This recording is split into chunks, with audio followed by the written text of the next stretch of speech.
The great orchid conspiracy, planned obsolescence.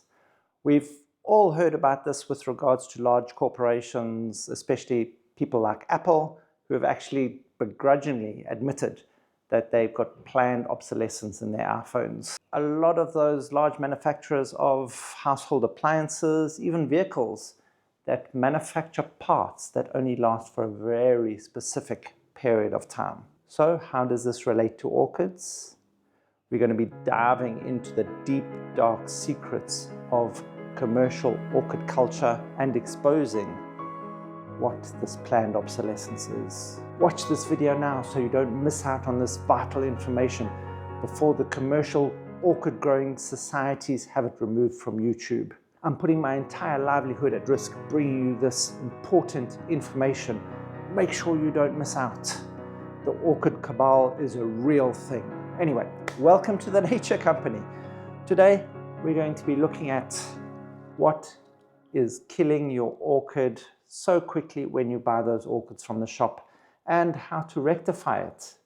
If this is the kind of information you're interested in, please hit that subscribe button down below if you haven't already, and that notification bell to be notified of all our upcoming content so you don't miss out on a thing. So what is it about these amazing Phalaenopsis that we buy in the shops, and then even if we choose the right one that's got all those young buds that haven't opened at the top, and still they don't last very long. The flowers start to fall off after a month or so, even those buds start to droop and die.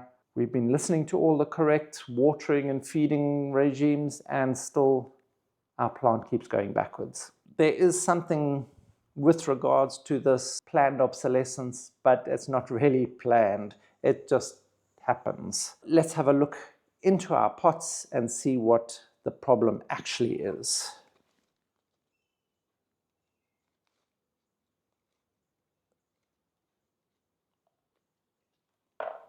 So when we open up our newly bought orchid and remove all the media, we'll notice most of it is still generally in fairly good nick. We'll also notice there's a plug in the center. This is of a very fine compacted material. Often it's a coir peat, and this holds an immense amount of moisture. We can see how squishy and spongy it is. If we don't know this is in the pot and we keep watering it as usual, this will hold more moisture than what the orchid needs. It will start to rot the roots and cause troubles with your plant. The reason that this is here is, in the first place, is not really planned obsolescence. It's generally from the seedling stage of the orchid itself. And as these large commercial growers are potting up hundreds of thousands of these orchids all the time, all they do is transplant that seedling directly into the next size pot up to allow for that orchid to continue growing. These Phalaenopsis will often produce flowers like this in only their second year of growth. So this plant still has a way still to grow. Even though it is one of the more miniature forms, it's still going to get a fair size bigger than this, and the flowers too will actually get larger. So often when you are buying these very miniature Phalaenopsis, don't expect them to stay the same size. They will grow larger. So I'm getting a bit off track again. We're talking about why your orchids tend to die after you've bought them. So here even we can see in this, it hasn't been terribly long and already we have these dead rotting roots inside this plug. As I said, this plug is a dense material, very spongy, so it's going to hold water for an incredibly long time. This material is not suitable for growing in your home environment. The large commercial growers have extremely automated conditions where they can maximize the growth of their orchid in media such as this to ensure they can get a flowering plant as quickly as possible. But we're never going to be able to emulate those conditions in our home, so we have to remove this. Yeah, we'll already have a look to see what's happened. So we can see all that rotting root volume at the base of the plant. We can see how detrimental it has been to the rest of the roots, and the plant otherwise is looking quite healthy, but there's no root volume left, all because this plug has rotted out the base of the stem, and that has killed all the roots off. Often it's a good idea to get in there immediately after buying your orchid. Often if you leave your plug in, your orchid's probably only going to last for about 2 months or so if you're not looking after it, understanding that this is inside, and then a lot of people will just have to throw their plant away because that rot has grown up all the way through the stem and into the plant itself. That's what causes a lot of people just to treat these Phalaenopsis as basically cut flowers. They last slightly longer than what cut flowers do, but if you're leaving in this plug, that's basically what you're going to get out of them. So get in there as quickly as possible, remove that plug, and using sanitized equipment, get in there and cut out all those dead roots. You're going to have to get in there and remove that rotting part of the stem as well. You can see there's a little bit of life in there, but we still want to cut that further back until we get that nice fresh growth that we can see there. We'll remove all that blackness and all of these other roots that are still attached here. I'll go through, remove some more of these dead roots, and then we'll get to repotting.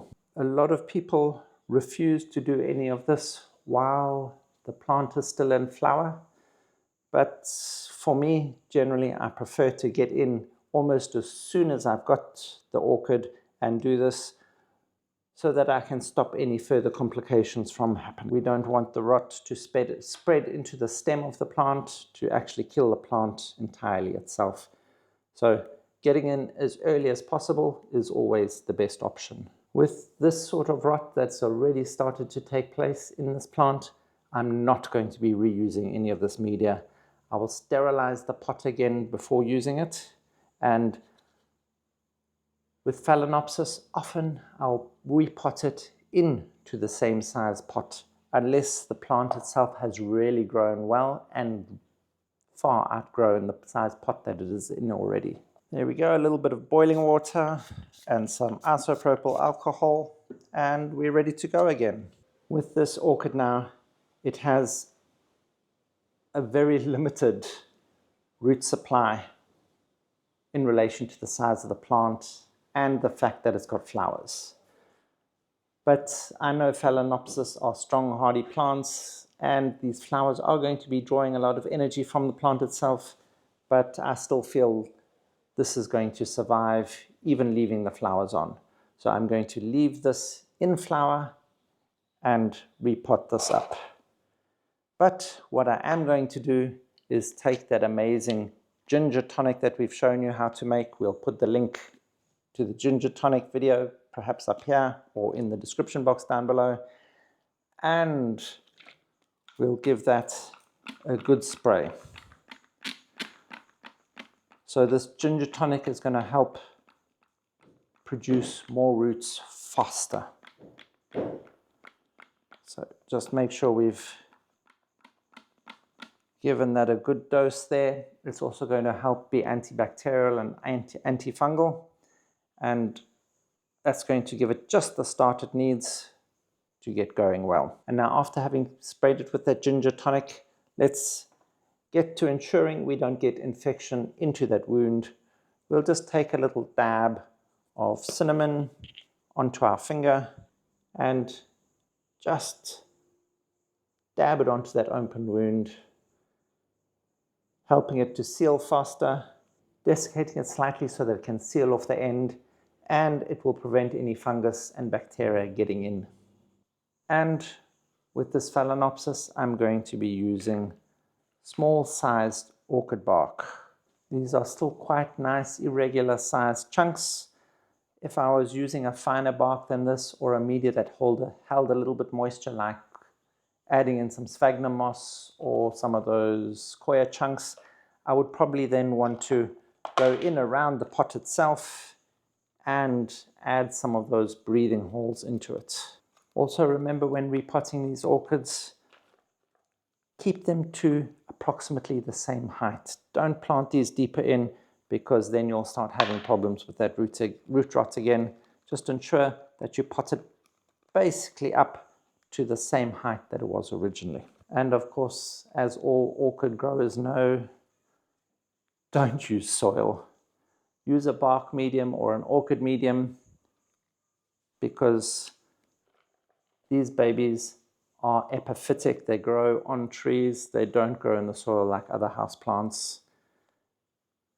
And we know with a lot of the initial houseplant growers, they're the ones that have the biggest problem in understanding why their Phalaenopsis will only last as a cut flower in their house and not carry on blooming on and on and on year after year. So it really is just as basic and as simple as that. Remember, almost 100% of these Phalaenopsis that are shop bought are going to have that spongy plug in the center of them that's going to hold all that extra moisture. Get in early, remove it, repot your plant, especially if it's a nice, strong, healthy plant that's got those extra buds. You're not going to disturb the flowering terribly much, especially if it's got a good root volume on it. The plant will barely notice that it's been repotted, and often it will thank you by allowing those flowers to last longer than they would if you left that plug in. So is it really planned obsolescence, or is it just the need for mass production and speed? That's for you to decide. As long as you are getting in quickly, you're going to save your plant and have many, many years of beautiful blooms. And if you're having any further problems with your orchids, once you've managed to save them and they've been growing and perhaps not flowering, and you want to ask any questions, just drop it in the comment box down below. We're sure to get back to every single one of them. Have a look at that Buy Me a Coffee link in the description box. Ed posts a lot of orchid related content down there all the time with regards to any number of different problems or solutions you have with your orchids. So be sure to go check that out. Don't be shy. Sign up, become a member, and get access to all that members only content as well, and grow like a pro. If you find any of this information helpful, please hit that like button, hit that subscribe button down below, and that notification bell, bing bong, to be notified of all our upcoming content so you don't miss out on a thing. Help us grow as we help your orchids grow.